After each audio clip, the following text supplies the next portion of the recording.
जय हिंद दोस्तों। कैसे हैं आप लोग? उम्मीद है अच्छे होंगे। तो देखिए, इस वीडियो में हम लोग जहांगीर के बारे में पढ़ेंगे। इससे पहले हम लोगों ने बाबर के बारे में पढ़ लिया है। पिछला वीडियो नहीं देखे हैं तो आप जा करके देख सकते हैं। ठीक है, हम लोग सबसे पहले इसमें पूरा सीक्वेंस वाइज पढ़ रहे हैं। बाबर के बारे में हम लोगों ने पहले पढ़ा, उसके बाद हुमायूं के बारे में, फिर शेर शाह सूरी के बारे में जो कि सूर्यवंश की स्थापना करता है। उसके बाद फिर से हुमायूं का काल आता है बीच में, और उसके बाद से हम लोगों ने अकबर के बारे में पढ़ा था। तो अब हम लोग इस वीडियो में जहांगीर के बारे में पढ़ेंगे। तो देखते हैं जितने भी इम्पोर्टेंट चीजें हैं जहांगीर के बारे में, प्लस जहांगीर से रिलेटेड कितने प्रश्न पूछे गए हैं, किस तरीके से प्रश्न पूछे गए हैं। हम लोग जब टॉपिक पढ़ेंगे उसी के साथ डिस्कस करेंगे तो काफी अच्छे से समझ में आएगा। चलिए शुरू करते हैं जहांगीर के बारे में पढ़ना। देखिए, जहांगीर के बारे में हम लोगों को 1605 से लेकर के 1627 के बीच में जो हिस्ट्री है वो पता चलता है। तो जहांगीर से रिलेटेड हम लोग यहाँ पे कुछ पॉइंट देखते हैं। सबसे पहले हम लोग देखते हैं यहाँ पे जहांगीर का जन्म। ठीक है, तो जन्म के बारे में देखते हैं कौन कौन सी इंपॉर्टेंट बातें हैं। देखिए, यहाँ पे जो जन्म है, जहांगीर का जन्म जो है ज्यादा इम्पोर्टेंट नहीं है जो डेट है, क्योंकि अलग अलग इतिहासकार अलग अलग बातें करते हैं। यहाँ पे 30-31 अगस्त कहते हैं, लेकिन यहाँ पे आप अगर सन याद रख सकते हैं तो सन याद रख लीजिएगा। ठीक है, 1559 ईस्वी में जहांगीर का जन्म हुआ था। कहाँ पे हुआ था? फतेहपुर सीकरी में हुआ था। पिता का नाम क्या होगा? अकबर। माता का नाम क्या होगा? हरकाबाई। तो यहाँ से तीन टॉपिक याद रखिएगा, याद रख सकते हैं। तो देखिए, 1559 याद रखेंगे जहांगीर का जन्म, क्योंकि कई सारे एग्जाम में कई बार ये पूछ लेता है प्रश्न। और इसके पिता का नाम अकबर और माता का नाम हरकाबाई, तो ये भी याद रखेंगे। ठीक है, माता का नाम हरकाबाई और ये भी नाम है मरियम उज़मानी। ठीक है, तो ये भी हरकाबाई का ही नाम है, याद रखेंगे। जहांगीर का जो बचपन का नाम था वो है सलीम। ठीक है, तो सलीम नाम आता है या फिर जहांगीर आता है तो एक ही है। ठीक है, नाम अलग अलग है, तो दोनों ये नाम याद रखेंगे, जहांगीर या सलीम। ठीक है, ये जो सलीम जो नाम है ये शेख सलीम चिश्ती के नाम पर, ये पैगंबर के नाम पे जो सलीम ये जहांगीर का नाम है रखा गया था। तो हम लोग मूल नाम यहाँ पे मानेंगे सलीम। ठीक है, तो जहांगीर या सलीम ये दोनों नाम आता है तो आप एक ही आदमी है, ध्यान रखेंगे। चलिए आगे देखते हैं जहांगीर के बारे में। देखिए, मोस्ट इम्पोर्टेंट है यहाँ पे ये जो सलीम है, सलीम का जो शिक्षा है, शिक्षा के बारे में यहाँ से एक प्रश्न बनता है कि जो सलीम का मुख्य शिक्षक था वो कौन था। तो ठीक है, यहाँ पे आप देखेंगे अब्दुल रहीम खान खाना। ठीक है, तो इस तरीके से प्रश्न आ सकता है, ध्यान रखेंगे। पिछली बार पूछा गया है, देखिए यहाँ पे प्रश्न भी बना हुआ है, देखिए यहाँ पे पढ़ के देखते हैं इसको। जहांगीर के गुरु कौन थे? ठीक है, ये यूपी ट्रिपल एससी में ये पूछा गया। ठीक है, 2021 में ये पूछा गया है। तो इस तरीके से प्रश्न बन रहा हो सकता है इसी प्रश्न को किसी और एग्जाम में थोड़ा सा घुमा करके पूछ ले कि अब्दुल रहीम खान खाना किसके शिक्षक थे। ठीक है, तो आपको इस तरीके से भी घुमा फिरा करके भी दिमाग में याद रखना है। ठीक है, तो यहाँ पे ये जो प्रश्न बना हुआ है ये आप समझ जाएंगे। यहाँ पे अब्दुल रहीम खान खाना, ठीक है, ये सलीम या जहांगीर के शिक्षक थे। जहांगीर अलग से देखिए यहाँ पे अरबी और फारसी, विज्ञान, इन सब का भी काफी विद्वान था, काफी अच्छे से इन सभी चीजों को सीखा हुआ था। आगे देखते हैं जहांगीर के बारे में। देखिए, जहांगीर का जो विवाह है वो भी काफी चर्चित है, और ज्यादातर प्रश्न इसके विवाह से संबंधित ही ज्यादातर प्रश्न बनता है। तो देखिए, यहाँ पे जो जहांगीर का विवाह है, इतिहासकार बताते हैं कि ये 20 शादियां किया हुआ था। ठीक है, तो इसमें हम लोग जो इम्पोर्टेंट बातें हैं इसके विवाह से रिलेटेड केवल उतना ही देखेंगे, बहुत ज्यादा याद तो नहीं रख पाएंगे, और रखना भी नहीं है, क्योंकि हम लोग जितना कम याद रखें और अच्छे से याद रखें वो ज्यादा जरूरी है। तो सबसे पहला पॉइंट यहाँ पे आप याद रखिएगा कि जो जहांगीर की सबसे पसंदीदा बेगम थी, ठीक है, जो पत्नी थी वो थी नूरजहां। ठीक है, नूरजहां के बारे में आप याद रखेंगे। ये यहाँ पे जो चित्र रखा हूं ये नूरजहां नहीं है। ये देखिए यहाँ पे पहला जो विवाह हुआ, ठीक है, आमेर के राजा भगवान दास, तो भगवान दास की पुत्री मानबाई। ठीक है, तो जो मानबाई है किसकी, भगवान दास की पुत्री। भगवान दास कौन है यहाँ पे, आमेर के राजा है। ठीक है, तो मानबाई का ये चित्र है यहाँ पे। तो जो मानबाई है इससे पहला विवाह हुआ था, मोस्ट इंपॉर्टेंट है, अच्छे से याद रखेंगे। जहां भी मैं आपको हिंट करता हूँ कि मोस्ट इंपॉर्टेंट है तो उसको थोड़ा सा ज्यादा फोकस करेंगे। तो जहांगीर का पहला विवाह किसके साथ हुआ, मानबाई के साथ हुआ।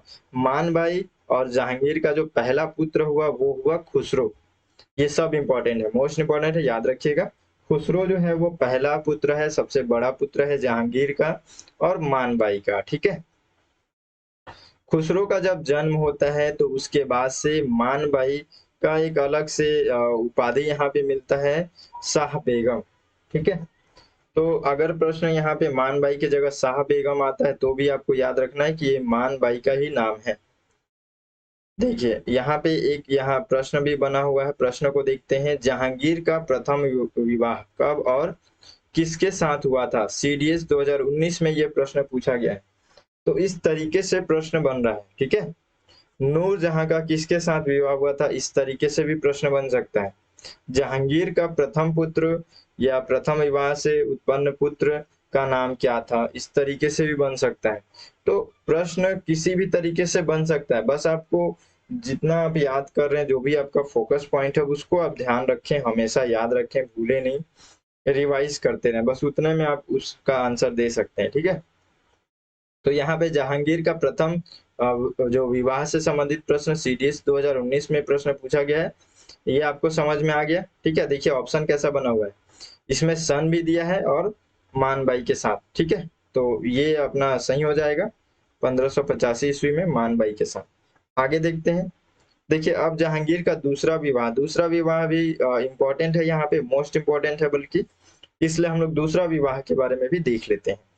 दूसरा विवाह जो है यहाँ पे मारवाड़ के शासक उदय सिंह, ठीक है, उदय सिंह की जो पुत्री है जोधाबाई, उसके साथ होता है। तो जोधाबाई के साथ ये दूसरा विवाह है, याद रखेंगे। पहली पत्नी क्या हुई, मानबाई। ठीक है, दूसरी पत्नी हुई जोधाबाई। ठीक है, तो जोधाबाई का जो पुत्र है यहाँ पे खुर्रम। ठीक है, खुर्रम या फिर शाहजहां। इसका नाम शाहजहां बहुत ज्यादा चर्चित, हम लोग हर जगह पे सुनते हैं, मूवीज वगैरह। तो जो शाहजहां है ये पहले उसका नाम है खुर्रम। शाहजहां नाम कैसे पड़ेगा इसका आगे हम लोग देखेंगे। ठीक है, तो शाहजहां काफी चर्चित व्यक्तित्व है, तो आपको ध्यान रखना होगा कि जो शाहजहां है वो किसका पुत्र है, जोधाबाई। ठीक है, मारवाड़ के शासक उदय सिंह की पुत्री का। ठीक है, ये जोधाबाई जो है उसका पुत्र है। ठीक है, इतना याद रखेंगे। आगे देखते हैं आप। और खुसरो जो है वो मानबाई का पुत्र है। ठीक है, देखिए आगे। जहांगीर का जो है यहाँ पे शेर खां की विधवा पत्नी मेहरुन्निसा। ठीक है, तो ये शेर खां की विधवा पत्नी है मेहरुन्निसा, उसके साथ भी इसका विवाह होता है। तो ये थोड़ा सा इंपॉर्टेंट है, इसलिए यहाँ पे रखा हूँ, बल्कि ज्यादा ही इंपॉर्टेंट है। ठीक है, जो नूरजहां है ना, ये आगे चल कर के हम लोग देखेंगे कि जहांगीर का जो पूरा हिस्ट्री है, जो पूरा शासन है, धीरे धीरे करके नूरजहां ही संभालने लगती है। तो हम लोग यहाँ पे इसके बारे में थोड़ा सा फोकस तरीके से देखेंगे, ध्यान रखेंगे। तो यहाँ पे क्या होता है कि जो शेर खां है, शेर खां की मृत्यु हो जाती है, तो उसी के विधवा मेहरुन्निसा, ठीक है, तो जहांगीर फिर उससे शादी करता है। शादी करने के बाद से उसका नाम यहाँ पे बदल करके नूरजहां रखता है। ठीक है, तो ये नूरजहां आगे हम लोग और इसके बारे में अच्छे से पढ़ेंगे कि उसको उपाधि कैसे मिला। अभी हम लोग को यहाँ पे ध्यान रखना है कि जहांगीर का जो अगला शादी यहाँ पे होता है शेर खां की विधवा पत्नी मेहरुन्निसा के साथ होता है। देखिए यहाँ से एक प्रश्न भी बना हुआ है, ध्यान रखेंगे। जहांगीर की पत्नी नूरजहां का वास्तविक नाम क्या था।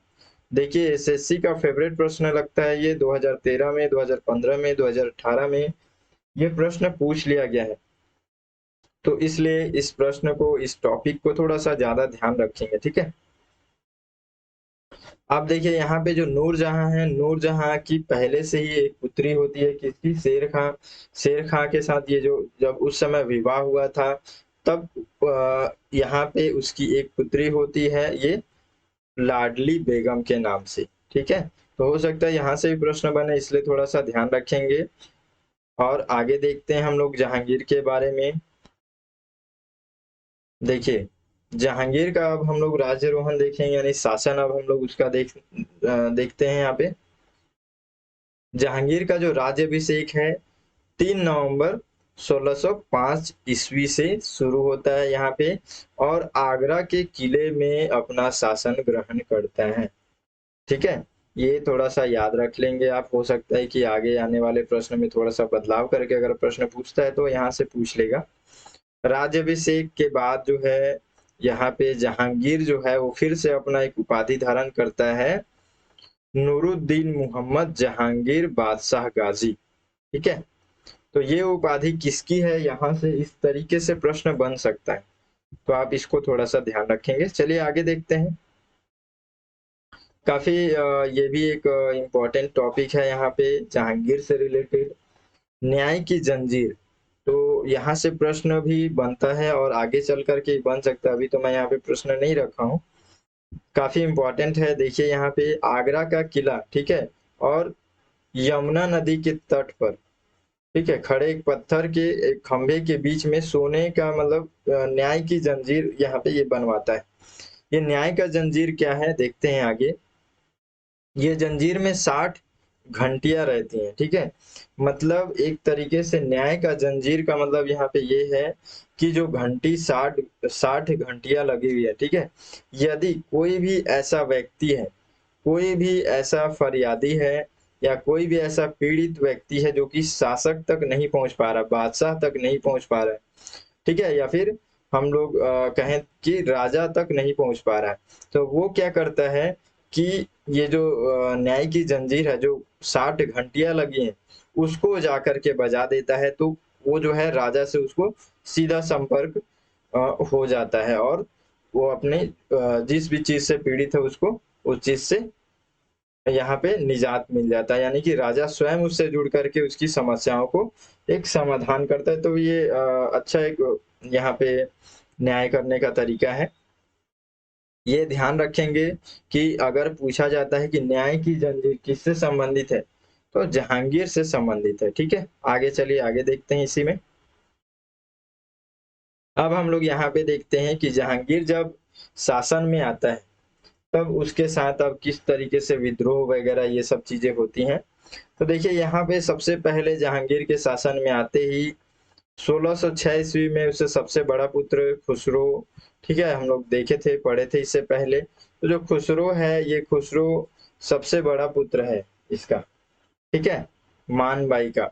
तो वो क्या करता है, यहाँ पे जो खुसरो है वो विद्रोह कर देता है, पहले ही अपना ये जो शासन प्राप्त करने के लिए विद्रोह कर देता है। तो विद्रोह जब करता है तो आखिर में कितना भी है तो अपने पिता से तो अभी ये जीत नहीं सकता, उसके इतना इसके पास अभी बल नहीं है। तो यहाँ पे क्या करता है, जो जहांगीर है वो इसको नजरबंद कर देता है, यानी कि एक कोठरी में बंद करना, एक महल में ही वो उतना ही में रहेगा, तो उसको नजरबंद कहते हैं। तो नजरबंद कर देता है, लेकिन फिर भी वो जो खुसरो है वहां से वो भाग जाता है। भागने के बाद से ये इसके पांचवे यहाँ पे सिख गुरु हैं, जिनका नाम है गुरु अर्जुन देव, इनके पास जाता है और इनके साथ मिलकर के फिर से जहांगीर को किस तरीके से हराया जाए इसका रणनीति बनाने लगता है। तो जहांगीर ये सब चीज इसको पता चलता है, और इसके मतलब एक तरीके से इनके खुफिया एजेंसी वगैरह भी रहते हैं ना, तो इसको जब पता चलता है ये सब बातें, साथ ही साथ उसको ये भी पता चलता है कि जो गुरु अर्जुन देव है वो भी इसके साथ मिलकर के रणनीति कर रहा है मेरे शासन को समाप्त करने के लिए। तो यहाँ पे एक चर्चित है, काफी इंपॉर्टेंट टॉपिक है ये, कि जो जहांगीर है वो गुरु अर्जुन देव को फांसी चढ़ा देता है। पहले तो जुर्माना लगाता है, लेकिन ये स्वीकार नहीं करता, तो लास्ट में फिर वो इसको फांसी चढ़ा देता है। तो यहाँ से एक प्रश्न बना हुआ है, देखिए जहांगीर ने किस सिख गुरु को मृत्यु दंड दिया था? ठीक है, ग्रुप डी का 2018 में ये प्रश्न पूछा गया है। तो यहाँ पे ध्यान रखेंगे कि ये देखिए ऑप्शन यहाँ पे इस तरीके से दिया हुआ है कि गुरु गोविंद सिंह, गुरु अर्जुन देव, गुरु अंगद, गुरु हरगोविंद सिंह। तो थोड़ा बहुत कंफ्यूज हो जाएंगे, तो थोड़ा सा अच्छे से फोकस से ध्यान रखिए क्या कि यहाँ पे जिस गुरु को फांसी दिया था जहांगीर वो है अर्जुन देव। ठीक है, गुरु अर्जुन देव यहाँ पे याद रखेंगे। साथ ही साथ आगे चल करके फिर क्या होता है कि जो भैरावाल के समीप जहांगीर और खुसरो के साथ लड़ाई झगड़ा भी होता है, और फिर लास्ट में फिर से जो जहांगीर है वो खुसरो को पकड़ करके फिर से नजरबंद कर देता है। उसके बाद से इसके घर परिवार वाले ही खुद षड्यंत्र करके वैसे भी खुसरो को तो मार ही देते हैं। यहाँ से कहानी बस मेन ये जो टॉपिक है इसको बताने का मेन रीजन मेरा है जो गुरु अर्जुन देव है वो। ठीक है, तो थोड़ा सा इसको ध्यान रखेंगे। चलिए आगे देखते हैं। अब यहाँ पे आएगा मेवाड़ का संधि, और मेवाड़ का संधि यहाँ से जो युद्ध वगैरह होंगे, यहाँ से जो शाहजहां है, जो खुर्रम है, जिसको हम लोग आगे आने वाले वीडियो में पढ़ेंगे, यहाँ से उसका एक व्यक्तित्व दिखना शुरू होता है। उसका यहाँ से युद्ध वगैरह में लड़ना, और काफी होशियार भी रहता है लड़ने में, तो वो सारा चीज यहाँ पे अब दिखना शुरू होगा। तो हम लोग जहांगीर के बारे में, जहांगीर के टॉपिक के अंतर्गत मैं ये बताना चाहता हूँ कि यदि आप जब भी इस टॉपिक को पढ़ेंगे तो जहांगीर का जो जो विवाह से संबंधित जो चर्चित जो विषय है उसको थोड़ा ध्यान रखेंगे, और दूसरा उसी के साथ जो खुर्रम या जो शाहजहां है उसके बारे में थोड़ा सा याद रखेंगे। इसमें दो ही जो फोकस पॉइंट दिख रहा है उसी चीज को मैं हाईलाइट कर रहा हूँ। चलिए देखते हैं अब यहाँ पे मेवाड़ से युद्ध और उसके साथ संधि किस तरीके से होता है। अकबर भी ये पहले इनसे लड़ने का प्रयास किया था, तो कई बार क्या होता है कि उस तरीके से युद्ध नहीं कर पाया। फिर आगे चल करके जहांगीर भी उसी रणनीति को अपना करके ये भी मेवाड़ विजय का प्रयास करता है। ठीक है, तो यहाँ पे 1608 में जो जहांगीर है वो अपना पुत्र, दूसरा पुत्र है, अलग पुत्र है ये परवेज, बहुत सारे अब 20 शादियां की हैं तो अलग अलग उतना ज्यादा याद रखने की जरूरत नहीं है। ठीक है, यहाँ पे परवेज भी एक पुत्र है इसका, उसको ये भेजता है मेवाड़। ठीक है, और उसी के साथ अमर सिंह, ठीक है, ये मतलब मेवाड़ भेजता है अमर सिंह को पराजित करने के लिए, और साथ ही साथ जो महावत खां है उसको भी इसकी सहायता के लिए भेजता है। तो यहाँ पे एक बार भेजता है इन दोनों को, परवेज को और महावत खां को भेजता है अमर सिंह को पराजित करने के लिए, लेकिन ये लोग खास तरीके से उस तरीके से कुछ कर नहीं पाते हैं, तो इनको फिर से जहांगीर जो है वापस बुला लेता है।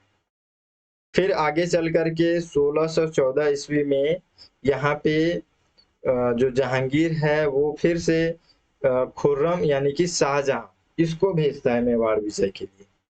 तो ये जब जाता है शाहजहां, ये जो खुर्रम जो है जिसका नाम खुर्रम भी है, ये जब जाता है तो काफी वहां पे युद्ध वगैरह करता है, बहुत सारी संपत्ति को नष्ट करता है, मतलब बहुत ज्यादा वहां आतंक मचा देता है। ठीक है, लास्ट में फिर यहाँ पे जो अमर सिंह है उसको हार मानना पड़ता है, और इस तरीके से फिर जो है वो संधि के लिए तैयार हो जाता है।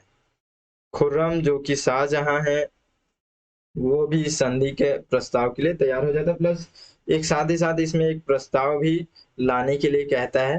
ठीक है, अमर सिंह, तो वो प्रस्ताव क्या हो सकता है, यहाँ से प्रश्न आ जाए, थोड़ा सा ध्यान रखेंगे बस।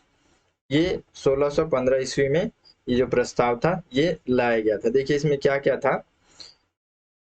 जो ये अमर सिंह है, ठीक है, अमर सिंह राणा इस तरीके से भी जानते हैं, तो ये जो है ये जहांगीर की अधीनता स्वीकार करेगा, ये ठीक है कर लिया। उसके बाद से क्या है कि इसी प्रस्ताव में ये भी बताया गया कि पहले भी मुगल के लोग जो है इसका जो क्षेत्र था, जो चित्तौड़ का जो पूरा ये जो क्षेत्र, यहाँ पे देखिए मैप में भी देखिए, ठीक है, ये जो पूरा क्षेत्र है ना ये मेवाड़ है, ये पूरा मेवाड़ का क्षेत्र है, और मेवाड़ में आपको यहाँ पे दिखेगा चित्तौड़। ठीक है, तो इस तरीके से उदयपुर, ये भीलवाड़ा, ये सारी चीजें जो है ये इसी के अंतर्गत। ठीक है, तो ये जो क्षेत्र है, इस क्षेत्र में जितने भी और कब्जे हुए थे उन सबको यहाँ पे वापस दे देता है अमर सिंह को, ठीक है। तो ये भी एक प्रस्ताव था इसके अंतर्गत। उसके बाद से चित्तौड़ के अंतर्गत और कहीं पे भी ऐसी कुछ भी निर्माण कार्य जो भी हो रहा है उसको भी वो रुकवा देता है। तो ये 3 बातें थोड़ा सा ध्यान रखेंगे प्रस्ताव के अंतर्गत, मेवाड़ युद्ध और संधि, ठीक है। तो इसके बारे में हम लोग समझ लिए, आगे देखते हैं और क्या क्या यहाँ पे होता है। देखिए दक्षिण विजय है, यहाँ पे हम लोग खुर्रम जो देखे शाहजहां, वो एक युद्ध यहाँ पे जीत लिया कहीं ना कहीं, ठीक है। तो वो क्या है, उसकी थोड़ी सी एक प्रशंसा होने लगी। तो फिर से इसको दक्षिण विजय के लिए, ठीक है, जो कि अहमदनगर है, अहमदनगर में वहाँ का जो प्रमुख शासक है मलिक अंबर, तो यहाँ पे फिर से जहांगीर उसको भेजता है युद्ध करने के लिए। और ये भी काफी मजबूत, काफी ताकतवर, शक्तिशाली शासक माना जाता था मलिक अंबर। लेकिन उसको भी यहाँ पे संधि के लिए मजबूर कर देता है कौन, खुर्रम, शाहजहां। तो इस चीज से खुश होकर के जो जहांगीर है यहाँ पे अपने ही पुत्र को खुर्रम के जगह पे, यानी कि खुर्रम तो है ही है, उसको उपाधि देता है शाहजहां का, ठीक है। तो यहाँ पे आपको क्लियर हो गया। यदि प्रश्न यहाँ से बनता है, प्रश्न को हर तरीके से एनालाइज करते हुए पढ़ेंगे तो थोड़ा ज्यादा दिमाग में बैठता है, ठीक है। तो यहाँ जहांगीर का जो पुत्र है खुर्रम, खुर्रम का ये कहानी के तरीके से याद रखना कि जब वो दक्षिण विजय करने जाता है, वहां पे अहमदनगर का जो शासक है मलिक अंबर, उसको जब वो पराजित कर देता है या संधि के लिए मजबूर कर देता है, उसके बाद से ही इसका जो है यहाँ पे जहांगीर जो है वो शाहजहां की उपाधि उसको प्रदान करता है, उसको देता है, ठीक है। तो ये थोड़ा सा ध्यान रखेंगे। आगे चल के देखते हैं यहाँ पे जो नूरजहां है। अब हम लोग यहाँ पे नूरजहां के बारे में कुछ चीजें पढ़ेंगे। देखिए इनका जो जन्म है यहाँ पे 1577 ईस्वी में हुआ था। उसके बाद से प्रारंभिक नाम जो है इनका मेहरुन्निसा है, ठीक है। तो नूरजहां के बारे में हम लोग यहाँ पढ़ना थोड़ा सा जरूरी है क्योंकि ये इम्पोर्टेंट है। ये पूरा जहांगीर का जो शासन काल है उसमें बहुत ज्यादा ये जरूरी है, ठीक है। बहुत ज्यादा इम्पोर्टेंट रोल है मेहरुन्निसा या फिर नूरजहां का। तो थोड़ा सा हम लोग ध्यान रखेंगे। इनका प्रारंभिक नाम क्या हो गया, सबसे पहले देखिए जन्म 1577 में, ठीक है। और प्रारंभिक नाम क्या है नूरजहां का, मेहरुन्निसा, ठीक है। इसके पिता का नाम क्या है, मिर्जा गियास बेग, ठीक है। काफी ये सब जो है मिर्जा गियास बेग जो इनके जो पिता हैं, इनका बहुत इम्पोर्टेंट है ये, ठीक है, नाम याद रखेंगे। नूरजहां के बारे में सारी चीजें यहाँ पे याद रखना जरूरी है, ठीक है। और माता का नाम क्या है, अस्मत बेगम। जो अस्मत बेगम है ये भी काफी इम्पोर्टेंट है यहाँ पे, क्योंकि अस्मत बेगम जो है वो गुलाब से किस तरीके से इत्र बनता है उसकी विधि को खोज करने वाली है, ठीक है। यानी कि खोज करता है, ठीक है, यानी कि खोज की थी वो। तो इसलिए ये जो है अस्मत बेगम जो है वो आ, इस कारण से चर्चित है। तो जो मेहरुन्निसा के पिता जो है मिर्जा गियास बेग और माता जो है अस्मत बेगम, दोनों को याद रखना है, अच्छे से याद रखेंगे, ध्यान रखेंगे, ठीक है। नूरजहां के बारे में और आगे हम लोग पढ़ते हैं। देखिए नूरजहां का जो विवाह हुआ था 1594 में, किसके साथ, अली कुली बेग के साथ हुआ था विवाह, ठीक है। ये मुगलों के अधीन उस समय था और ये भी काफी शक्तिशाली ही शासक एक तरीके से मतलब ये शासन के अंतर्गत था, ठीक है। उस समय वो काम करता था मुगलों के अधीन। तो यहाँ पे क्या होता है कि जो ये अली कुली बेग जो है ये शेर को मार देता है, ठीक है। जैसे शेर सिंह के बारे में हम लोग पढ़े थे, शेर खां के बारे में सॉरी जो पढ़े थे हम लोग, वैसे ये भी शेर को मार देता है। और इस कारण से जो जहांगीर है वो यहाँ पे शेर अफगान की उपाधि इसको देता है, किसको, अली कुली बेग को। ये अली कुली बेग कौन है, नूरजहां का ये यहाँ पे पहला पति है, ठीक है। तो यहाँ पे क्या होता है कि जो अली कुली बेग है इसकी मृत्यु होने के बाद से जो नूरजहां है वो विधवा हो जाती है और इनका पहले से एक पुत्री भी है, ठीक है, लाडली बेगम जिसका नाम है, याद रखेंगे। तो इस तरीके से ये विधवा होने के बाद से फिर नौरोज का एक त्योहार है, ठीक है, नौरोज का त्योहार है। इसमें जो है यहाँ पे जो ये जो जहांगीर है वो नूरजहां को देखता है, यानी कि मेहरुन्निसा को यहाँ पे ये देखता है। तो देखने के बाद से उसको वो अब अच्छी लगती है, तो इसलिए वो विवाह का प्रस्ताव वहां पे उसको प्रस्तुत करता है और उसके बाद से फिर इन दोनों का विवाह हो जाता है 1611। ठीक है, तो 1611 में जब इनका विवाह होता है, तो विवाह होने के बाद से ये इसका नाम, अब यहाँ पे मेन मेन जो बातें मैं उस चीज को बता रहा हूँ। नूर महल, नूर महल भी किसका नाम है? नूरजहां का नाम है। तो यहाँ पे नूर महल, पूरा महल की रोशनी, तो इस तरीके से इसका मतलब निकलता है, ठीक है। तो वो उपाधि देता है उसको। उसके बाद फिर आगे चल करके नूर महल के बाद से अब नूरजहां फिर उसको उपाधि रखता है, यानी कि नूर महल, ये जितना महल का जो रोशनी उतना काफी नहीं, पूरे सारे जहां की रोशनी। तो इस तरीके से उसको यहाँ पे उपाधि देता है। तो इसका नाम कैसे नूरजहां कैसे पड़ा? सबसे पहले मेहरुन्निसा था, अब यहाँ पे नूरजहां पड़ा। तो किस तरीके से पड़ा ये थोड़ा सा ध्यान रखेंगे, याद रखेंगे। नूरजहां किसने उपाधि दी? तो याद रखेंगे जहांगीर के द्वारा दिया गया है। तो ये हो गया, और उसके बाद से जब यहाँ से क्या होता है ना, पूरा राजनीतिक जो जहांगीर का पूरा राजनीति जो है वो बदलने लगता है। जब नूरजहां से विवाह होने के बाद से नूरजहां के जितने भी संबंधित लोग हैं उन सबको भी दरबार में उच्च पद पे रखना शुरू कर देते हैं। इन लोगों को सबको उच्च पद मिलने लगता है, सब काफी अच्छे अच्छे जगह पर आने लगते हैं, ठीक है। और जहांगीर जो है उसका शासन धीरे धीरे कमजोर होते जाता है, यानी कि उसका जो शासन का जो मतलब शक्ति जो है वो नूरजहां के पास धीरे धीरे जाने लगता है, ठीक है। आगे देखते हैं हम लोग। देखिए, ये जो जहांगीर के बारे में मतलब इस तरीके से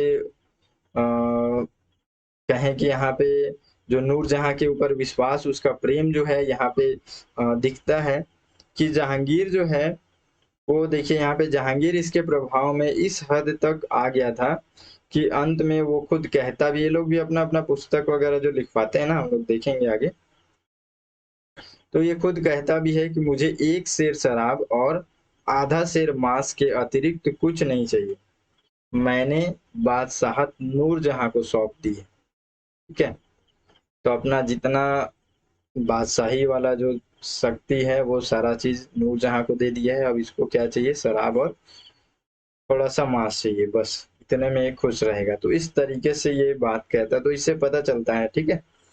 आगे देखते हैं अब हम लोग, यहाँ से क्या होगा कि नूरजहां के हाथ में जब शासन जा रहा है तो जो बाकी संबंधी लोग हैं अब उनमें टकराव होना शुरू होगा।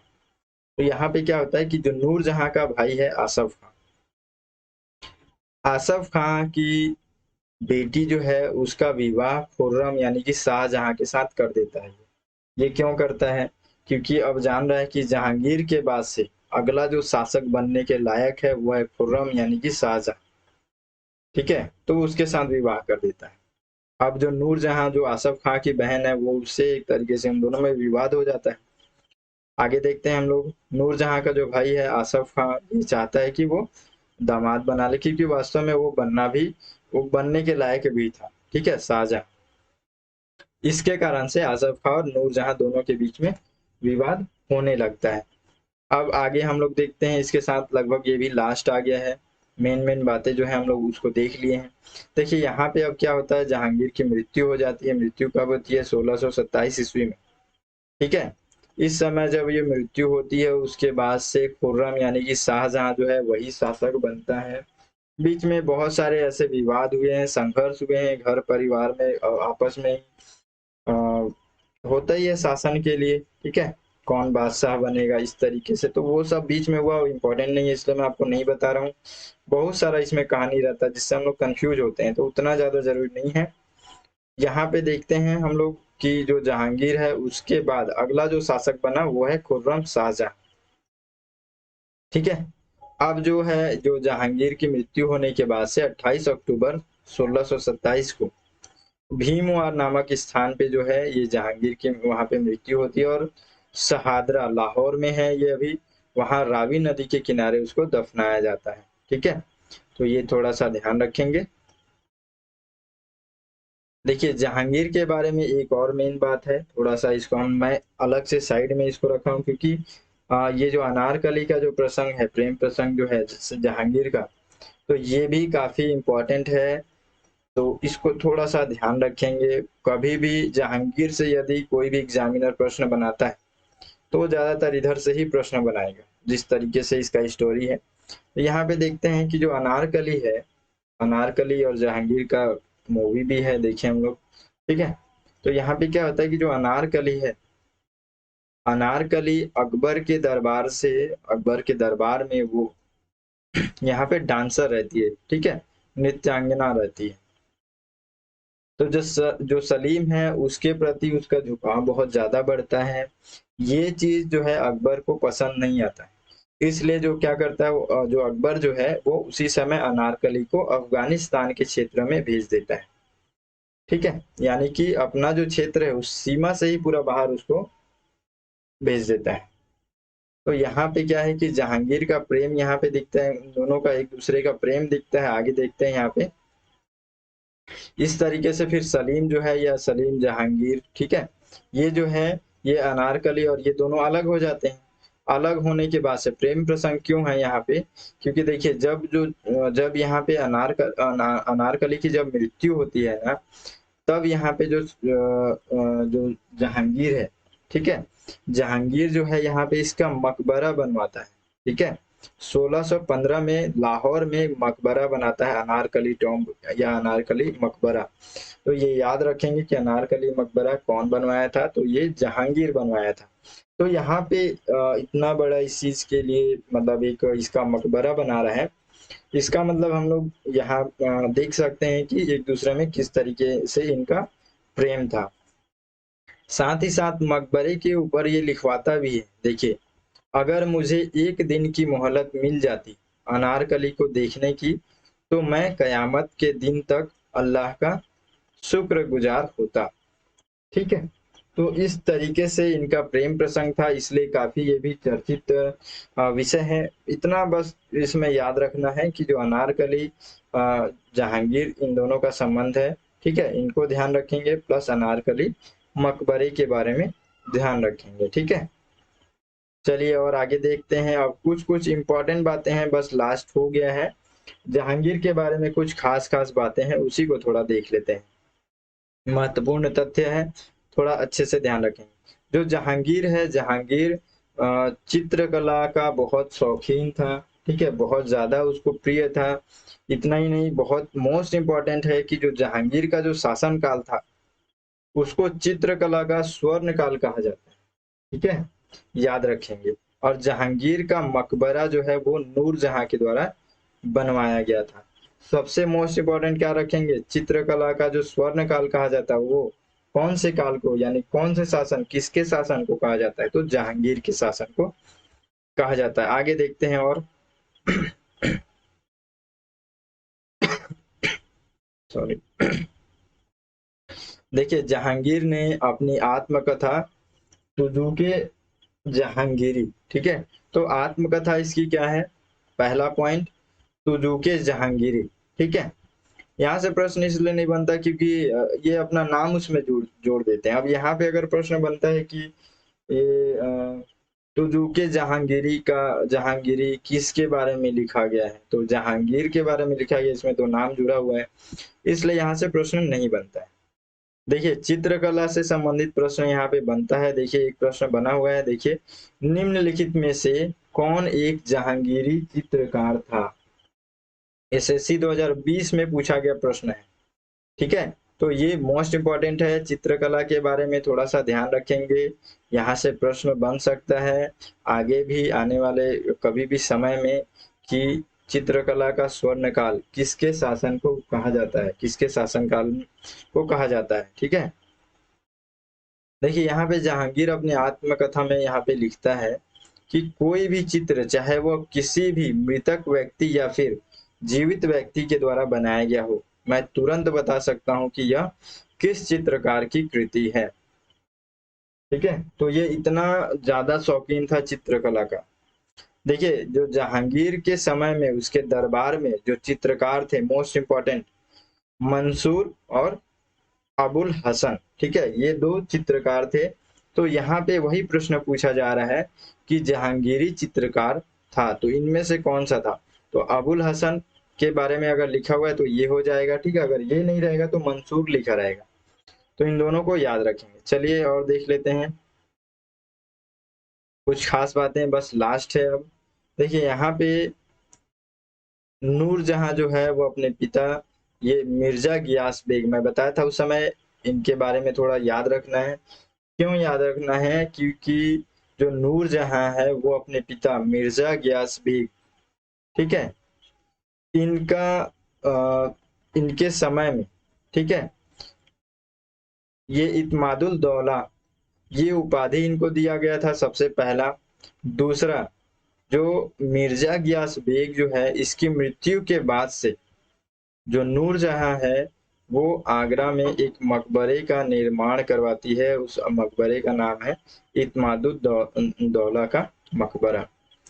और इस मकबरे का विशेषता यहाँ पे है कि सफेद संगमरमर से निर्मित है, ठीक है।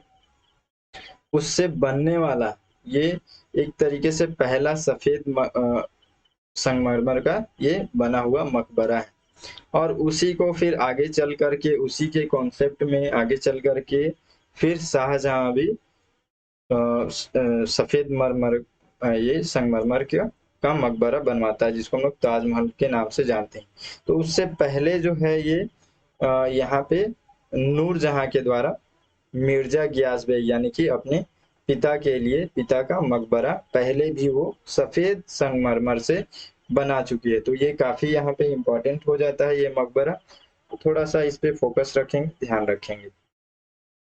आगे देखते हैं। जहांगीर के शासन काल में कैप्टन हॉकिंस, मोस्ट इम्पोर्टेंट, ठीक है, कैप्टन हॉकिंस के बारे में हम लोग बार बार पढ़ते हैं ना, वही है। Sir Thomas Roe, William Finch और एडवर्ड टेरी, ठीक है, ये यूरोपीय यात्री जो थे जहांगीर के शासन काल में भारत आए थे। देखिए यहाँ से प्रश्न बना हुआ है, captain Hawkins, sir Thomas Roe, ठीक है, ने खालिस्तान के शासनकाल में भारत का दौरा किया। ये यूपीपी से 2018 में पूछा गया प्रश्न है। तो किसके शासनकाल में? याद रखेंगे जहांगीर, मोस्ट इंपोर्टेंट है, अच्छे से याद रखेंगे इसको। उसके बाद से देखिए जहांगीर ने आत्मकथा अपनी जो तुजुके जहांगीरी है उसकी शुरुआत की, जिसे पूरा करने का श्रेय हम लोग किसको देते हैं? तो मोतबिंद खां को। तो मोतबिंद खां जो है ये तुजुके जहांगीरी को लिखने में, उसको पूरा करने का जो श्रेय है उसको दिया जाता है। तो मोतबिंद खां कौन है? याद रखेंगे तुजुके जहांगीरी का राइटर है, लेखक है, ठीक है। तो इस तरीके से ये जो जहांगीर के बारे में जितनी भी इम्पोर्टेंट बातें हैं वो इस वीडियो में कंप्लीट हो गया है। अगला वीडियो फिर हम लोग अब पूरा सीक्वेंस से इसी तरीके से आगे बढ़ेंगे। इसका आप अच्छे से तैयारी कर लीजिए। फिर मिलते हैं अगले वीडियो में, तब तक के लिए जय हिंद।